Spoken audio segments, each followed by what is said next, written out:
surprising nature of living with the land. Our journey begins as dramatic and sudden changes are sweeping over the land.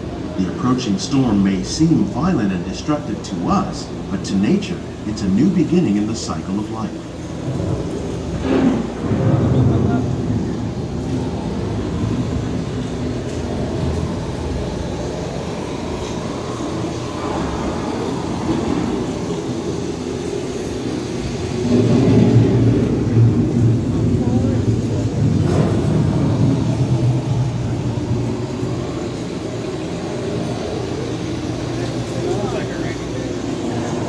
Beneath the surface of the land, roots trap water from the flowing mud, extracting precious nutrients and minerals. These elements, when combined with sunlight, create the diverse living systems of our planet.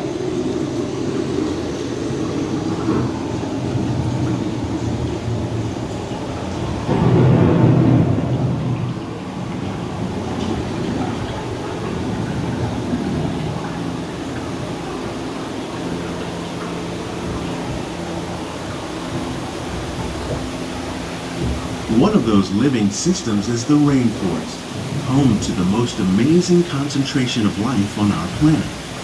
These dense and beautiful forests cover only a tiny portion of the Earth's surface, but they contain more than half of its plant and animal species. Rainforests are also extremely rich and productive living systems, providing us with oxygen, food, medicines, and other elements essential to our lives.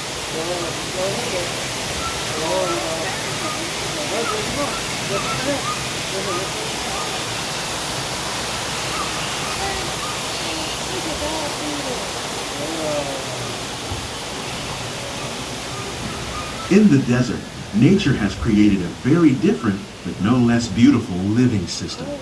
And while this arid landscape may seem lifeless, it is very much alive.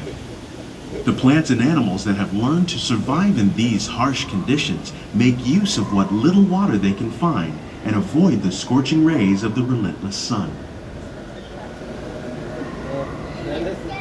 The American prairie once appeared as desolate as the desert, but over time, rainwater and nutrients gradually penetrated the hard surface of this land. Even the hooves of the mighty buffalo helped create the rich soil that would one day become home to the American farm.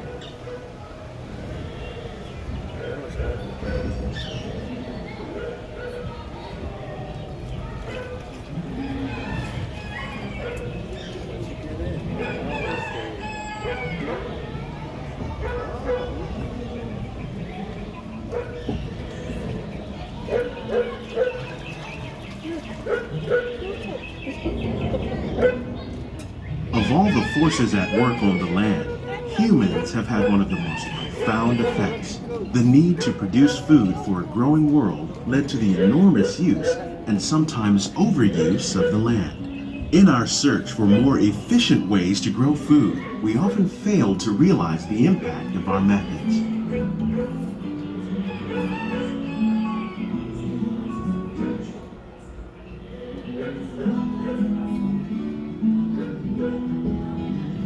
Today, we're learning to live with the land, discovering better ways to grow food that will assure both human and environmental well-being.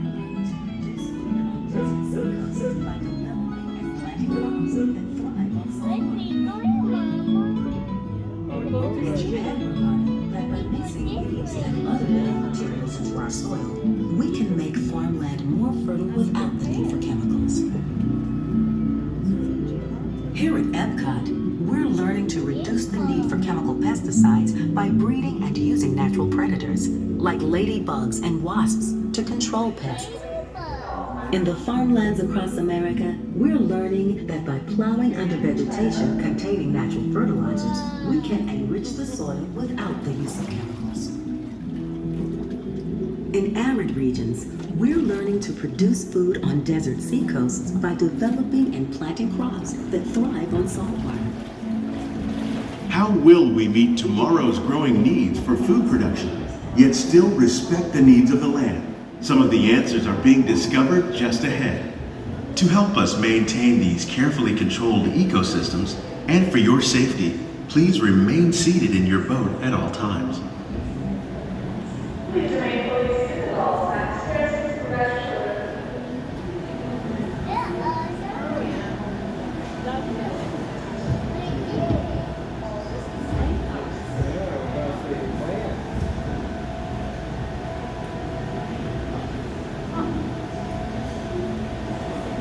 Welcome to our living laboratories, where scientists from Epcot and the U.S. Department of Agriculture are exploring innovative ways to produce bountiful harvests now and into the future.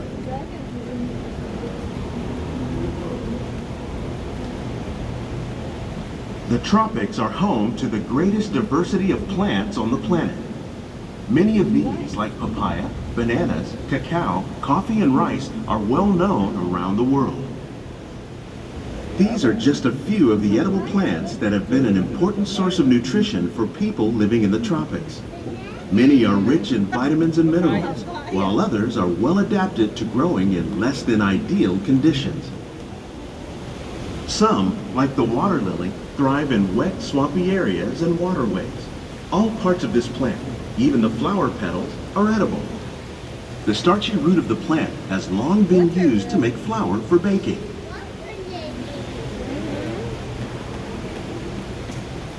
One day, many of these lesser-known tropical plants may be as important as the bananas growing on both sides of the boat. More than 28 million tons of bananas are eaten annually, making it the most popular fruit in the world.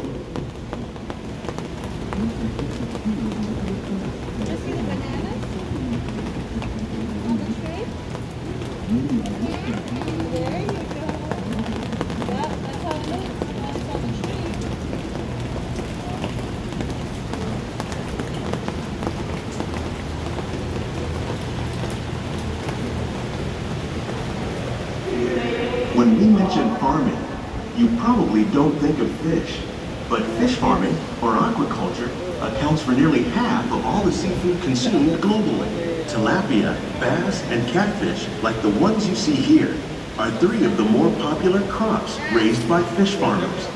The sustainable system we're using here recycles the water in the tanks. As a result, we're able to save millions of gallons each year.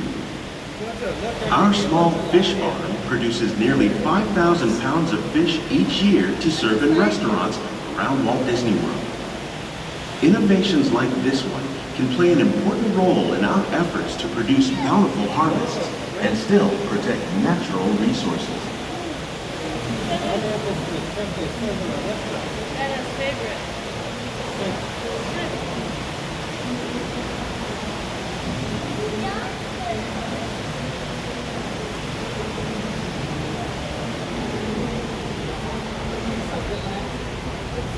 While there are more than 50,000 edible plant species in the world, most of us are only familiar with the handful that make up our everyday diet. The common grains growing here, wheat, maize, sorghum, and millet, plus rice, account for nearly 2/3 of our global food consumption. Learning how to increase yields of these staples is an important goal of research around the world. Well, is this real stone or this is the fake? That's Fake.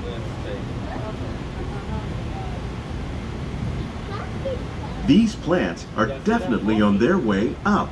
Innovative growing techniques like these increase yields while more efficiently using resources like water, fertilizer, and pesticides.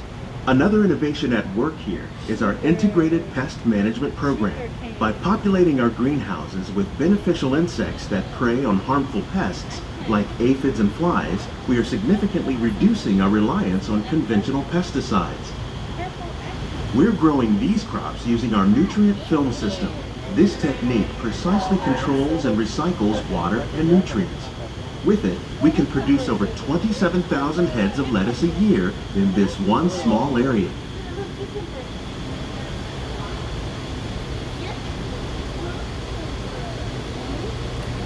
These are the healthy food for you, Jojo.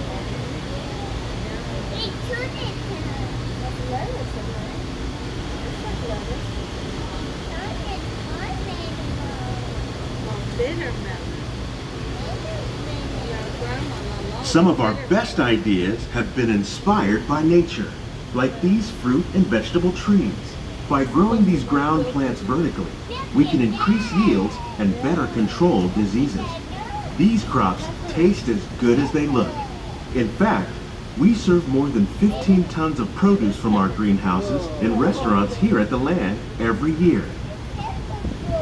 Whoa, look at this one. That's so funny. Yeah. Look at it. Look how big.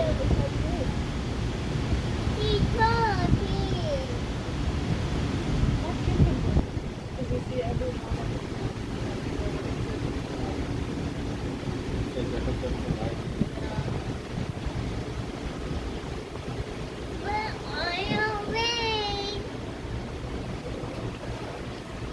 The future of agriculture may include innovative ideas like this vertical growing system. Plants grown in this way use a fraction of the space required by traditional growing methods. That saves water and increases production. The aquaponics system on your left combines hydroponics with aquaculture. The fish provide a natural source of fertilizer for the plants, and the plants help keep the water clean for the fish. It's another great way to produce more while using less. In our lab, Epcot scientists are working with the U.S. Department of Agriculture on a number of innovative projects.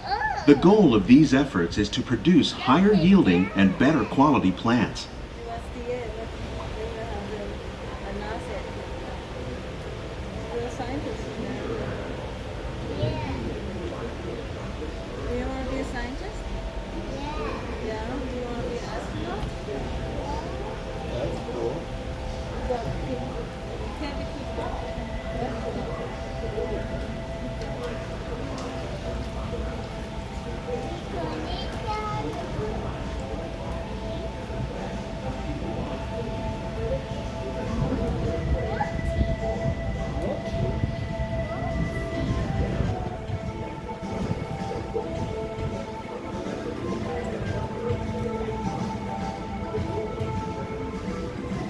These greenhouses represent just a fraction of the work being done worldwide to produce bountiful harvests for our growing population.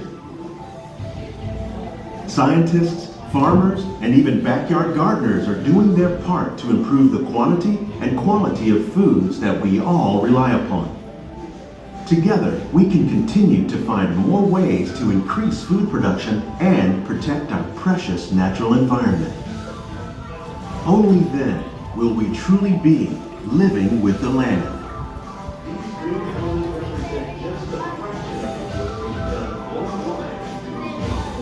On behalf